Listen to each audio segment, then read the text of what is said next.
Dia 33, capítulos 16, 17 e 18 do livro de Levítico.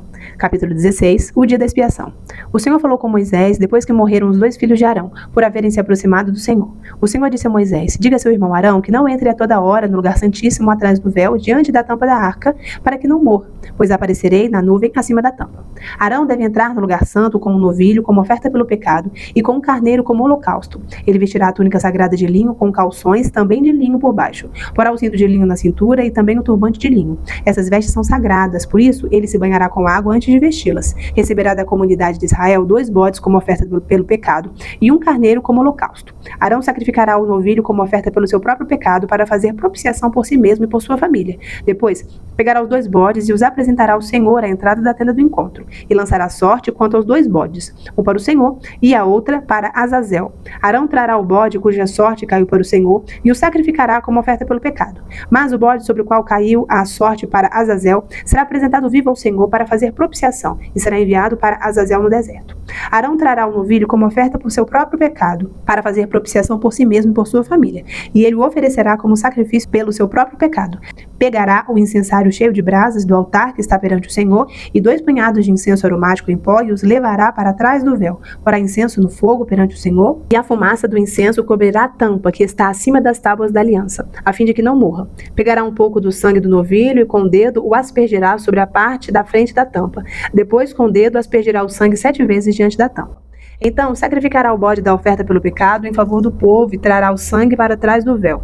Fará com o sangue o que fez com o sangue do novilho. Ele o aspergirá sobre a tampa e na frente dela. Assim fará propiciação pelo lugar santíssimo por causa das impurezas e das rebeliões dos israelitas, quaisquer que tenham sido seus pecados. Fará o mesmo em favor da tenda do encontro, que está entre eles no meio das suas impurezas. Ninguém estará na tenda do encontro quando Arão entrar para fazer propiciação no lugar santíssimo até a saída dele, depois que fizer a propiciação por si mesmo, por sua família e por toda a Assembleia de Israel. Depois irá ao altar que está perante o Senhor e pelo altar fará propiciação. Pegará um pouco do sangue do novilho e do sangue do bode e o porá em todas as pontas do altar. Com o dedo aspergirá o sangue 7 vezes sobre o altar para purificá-lo e santificá-lo das impurezas dos israelitas. Quando Arão terminar de fazer propiciação pelo lugar santíssimo, pela tenda do encontro e pelo altar, trará para a frente o bode vivo. Então colocará as 2 mãos sobre a cabeça do bode vivo e confessará todas as iniquidades e rebeliões dos israelitas, todos os seus pecados, e os porá sobre a cabeça do bode. Em seguida, enviará o bode para o deserto, aos cuidados de um homem designado para isso. O bode levará consigo todas as iniquidades deles para um lugar solitário, e o homem soltará o bode no deserto. Depois Arão entrará na tenda do encontro, tirará as vestes de linho que usou para entrar no Santo dos Santos e as deixará ali. Ele se banhará com água no lugar sagrado e vestirá suas próprias roupas. Então sairá e sacrificará o holocausto por si mesmo e o holocausto pelo povo para fazer propiciação por si mesmo e pelo povo. Também queimará sobre o altar a gordura da oferta pelo pecado. Aquele que soltar o bode para Azazel lavará suas roupas e se banhará com água e depois poderá entrar no acampamento.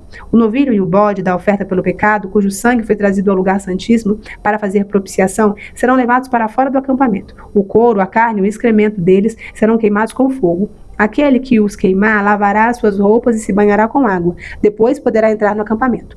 Este é um decreto perpétuo para vocês. No 10º dia do 7º mês, vocês se humilharão e não poderão realizar trabalho algum, nem o natural da terra, nem o estrangeiro residente, porquanto nesse dia se fará propiciação por vocês para purificá-los. Então, perante o Senhor, vocês estarão puros de todos os seus pecados. Estes lhes será um sábado de descanso, quando vocês se humilharão. É um decreto perpétuo. O sacerdote que for ungido e ordenado para suceder seu pai como sumo sacerdote, fará propiciação, porá as vestes sagradas de linho e fará propiciação pelo lugar santíssimo, pela tenda do encontro, pelo altar, por todos os sacerdotes e por todo o povo da Assembleia. Este é um decreto perpétuo para vocês. A propiciação será feita uma vez por ano, por todos os pecados dos israelitas. E tudo foi feito conforme o Senhor tinha ordenado a Moisés. Capítulo 17. A proibição de comer o sangue. O Senhor disse a Moisés: diga a Arão e seus filhos, e a todos os israelitas, o que o Senhor ordenou. Qualquer israelita que sacrificar um boi, um cordeiro ou um cabrito dentro ou fora do acampamento, e não trouxer à entrada da tenda do encontro para apresentá-lo como oferta ao Senhor, diante do tabernáculo do Senhor, será considerado culpado de sangue. Derramou sangue, será eliminado do meio do seu povo. Os sacrifícios que os israelitas agora fazem em campo aberto, passarão a trazer ao Senhor, entregando-os ao sacerdote, para oferecê-los ao Senhor à entrada da tenda do encontro, e os sacrificarão como oferta de comunhão. O sacerdote aspergirá o sangue do altar do Senhor, à entrada da tenda do encontro, e queimará a gordura como aroma agradável ao Senhor. Não oferecerão mais sacrifícios aos ídolos em forma de bode, aos quais prestam culto imoral. Este é um decreto perpétuo para eles e para suas gerações. Diga-lhes: todo israelita ou estrangeiro residente que oferecer o holocausto ou sacrifício e não o trouxer à entrada da tenda do encontro para oferecê-lo ao Senhor será eliminado do meio do seu povo.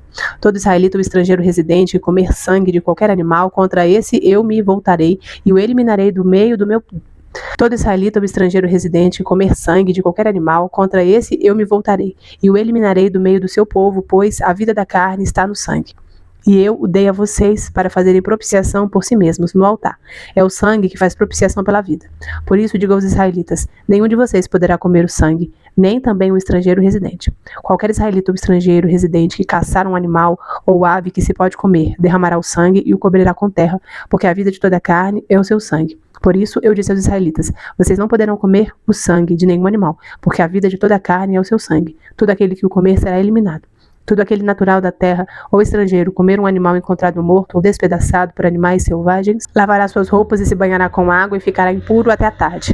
Então estará puro. Mas se não lavar suas roupas nem se banhar, sofrerá as consequências da sua iniquidade. Capítulo 18. As relações sexuais ilícitas.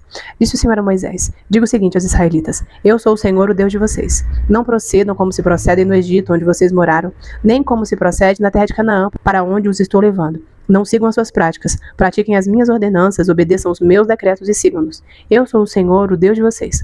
Obedeçam os meus decretos e as ordenanças, pois o homem que os praticar viverá por eles. Eu sou o Senhor. Ninguém poderá se aproximar de uma parenta próxima para se envolver sexualmente com ela. Eu sou o Senhor. Não desonre o seu pai envolvendo-se sexualmente com a sua mãe. Ela é a sua mãe, não se envolva sexualmente com ela.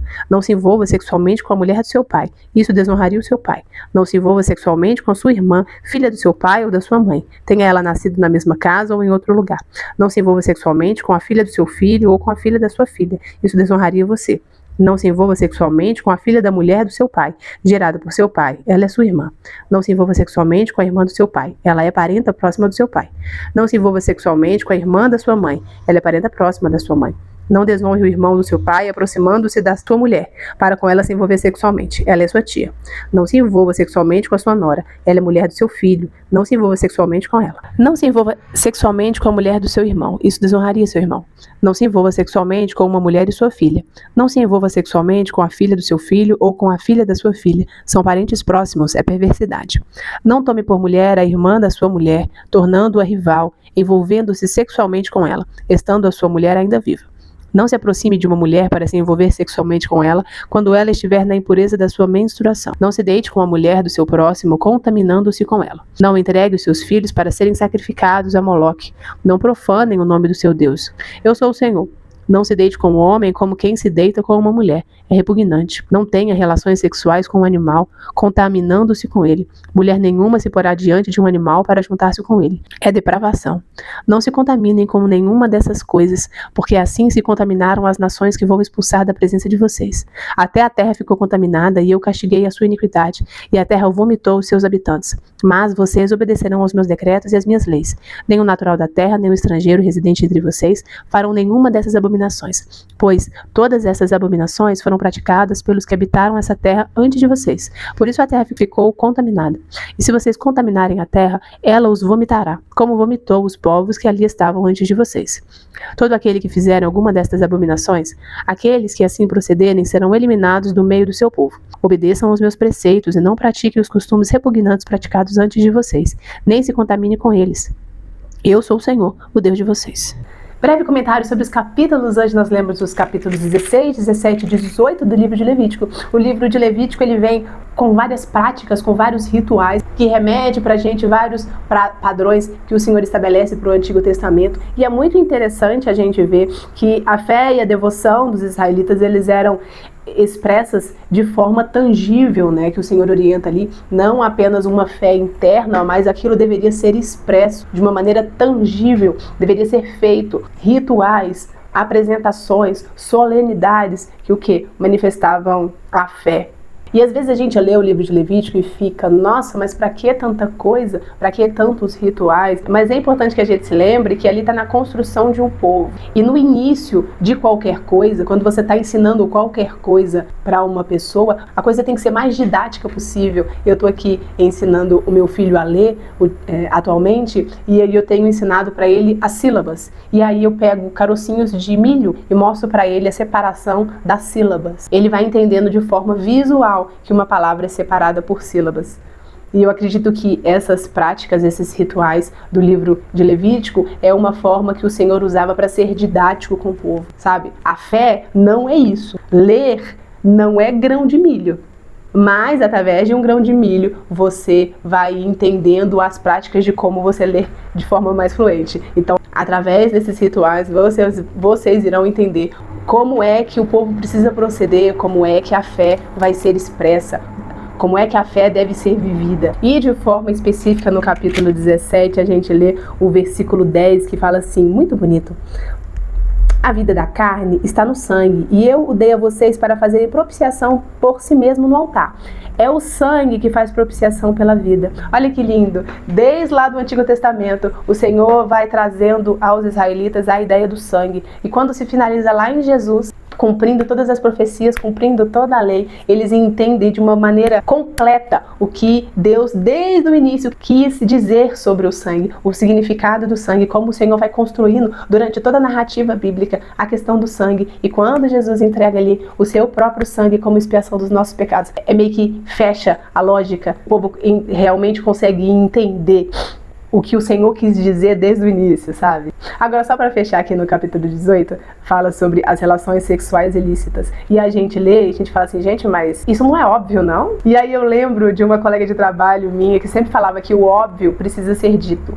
Precisa ser dito porque às vezes é algo que é óbvio pra mim, não é óbvio pra você. E a gente sempre acha, né, nossa, mas isso é óbvio. Mas o óbvio depende da ótica de quem. E hoje a gente vive dias sombrios ao ponto de que essas relações sexuais ilícitas são práticas comuns e que se não tivesse descrito na palavra, às vezes a gente até achava, não, tá tudo bem. Mas aqui o Senhor, ele dá uma descrição do que é lícito e do que é ilícito. E isso é muito importante, porque não é óbvio para todo mundo, não. O óbvio precisa ser dito. E o Senhor, ele deixa tudo bem claro, bem descrito na Bíblia. O certo e o errado. A gente não pode dizer que a gente não sabe, não.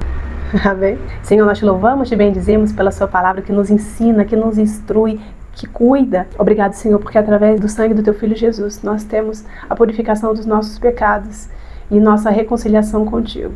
Senhor, obrigado, Deus, pelos ensinamentos. Muito obrigada, Pai, porque o Senhor se dedicou a nos instruir, a deixar escrito na palavra o que poderíamos ou não realizar. E nós pedimos, Senhor, a ajuda do teu Santo Espírito para cumprirmos os teus ensinamentos, Deus. Deus, a fé e a devoção eram expressas aqui no Antigo Testamento de uma forma muito tangível. E nós também, Pai, queremos que a nossa fé não seja apenas interna no nosso coração, mas expressa em todas as nossas atividades, em todas as nossas ações. Queremos expressar a nossa fé e o nosso amor pelo Senhor. Abençoa cada pessoa que está vendo esse vídeo, enche ela de coragem, de graça, de sabedoria, que ela possa ouvir a sua voz hoje e ter a sua fé fortalecida através da sua palavra. Em nome de Jesus, amém. Amém! Se você ficou até o final, aquele joia abençoador, ou comentário aí, um emojizinho para saber que você ficou até o final. E a gente se vê amanhã, se Deus quiser. Tchau!